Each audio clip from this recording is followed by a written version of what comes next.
Son İyonyalılar.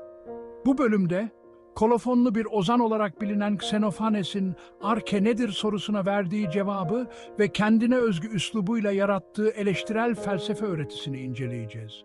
Ayrıca İonya felsefesinin en önemli düşünürlerinden biri olan ve anlaşılması güç üslubuyla karanlık filozof olarak anılan Herakleitos'un Arke hakkındaki görüşlerine de değineceğiz. Sivri dilli bir ozan Xenophanes. Pitagoras'ın ölümü ve Miletos kentinin Mö 494'teki yıkılışıyla birlikte Sokrates öncesi dönemin ilk yarısı sona erdi. Bu dönemden sonra gelen düşünürler artık sadece bilimin temellerini atan kişiler değil, aynı zamanda gerçek anlamda filozoflardı. Günümüz İzmir yakınlarında bulunan Kolofon şehrinde doğan Xenophanes de bu filozofların ilkiydi.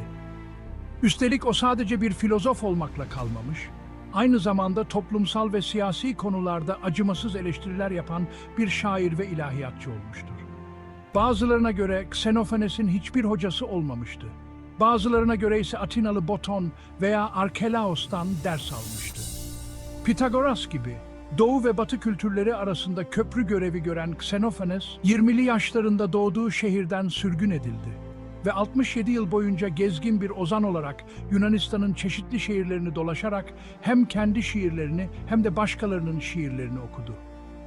Sicilya'da, Zankle ve Katane'de yaşadı ve sonunda Elea'ya yerleşerek orada bir felsefe okulu kurdu.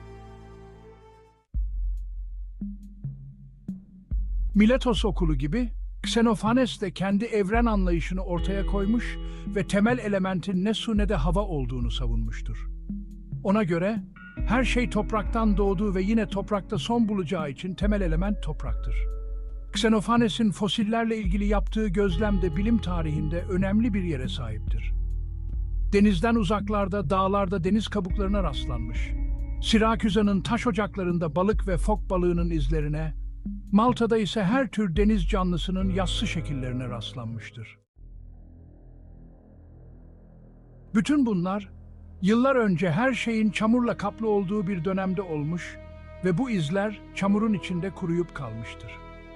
Xenophanes, tanrılarla ilgili yaygın inanışa karşı çıkmasıyla da tanınır.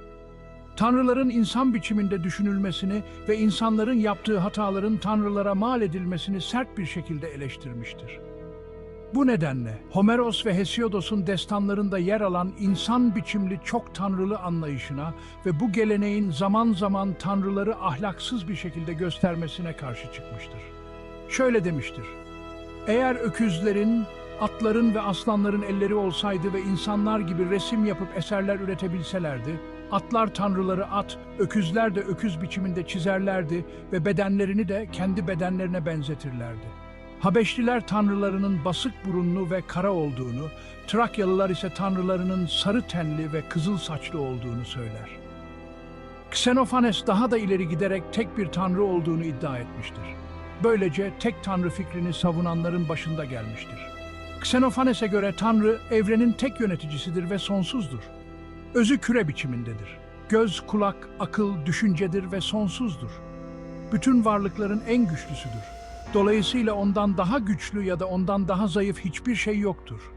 Hiçbir şey tarafından yenilmez ve hiçbir şey ondan üstün olamaz. Çünkü en güçlüden daha güçlü bir şey olamaz.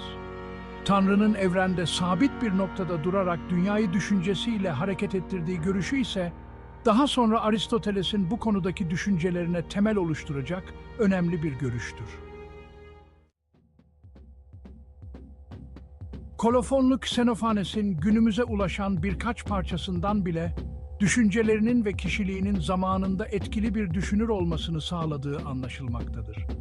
Sert eleştirileriyle Homeros'un yarattığı dünya ve ideallerle mücadele etmesi, yaşadığı toplumun hem yaygın din anlayışını hem de siyasi yapısını sarsması, kişiliği hakkında önemli bilgiler verir. Ancak Xenophanes'in Homeros'un dinine yönelttiği eleştiriler, onun Homeros'un büyüklüğünü kabul etmediği veya inançsız olduğu anlamına gelmez. Aksine, saf bilgi ve güçlülük anlamındaki tek tanrı inancıyla daha sonraki büyük düşünürlerin din alanındaki görüşlerinin temellerini attığı çok açıktır. Ayrıca felsefesinde polisin, yani şehir devletinin, sadece ölümlülerin Yani insanların yaşadığı bir yer olması gerektiği düşüncesi. Yani insani bir dünya hayali, o dönem için oldukça cesur bir düşüncedir. Çünkü bu şekilde Tanrı'yı insanların dünyasından çıkarıp ayrı bir yere yerleştirdiğini açıkça ifade etmiş olur. Hem iyi hem de mutlu bir yaşam için, yani istediği gibi bir toplum için yepyeni bir insan modeli geliştirir.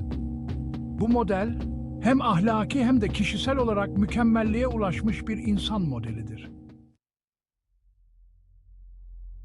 Bu modelin özünde felsefi ve ahlaki sorumluluğunu bilen, mücadeleden kaçınmayan, farklı olmaktan korkmayan, kuramsal düşünebilen ve her zaman doğru ve adil olanı bilme cesaretini gösteren, yani bir insana yakışır şekilde davranan insanın bilgeliği yatar.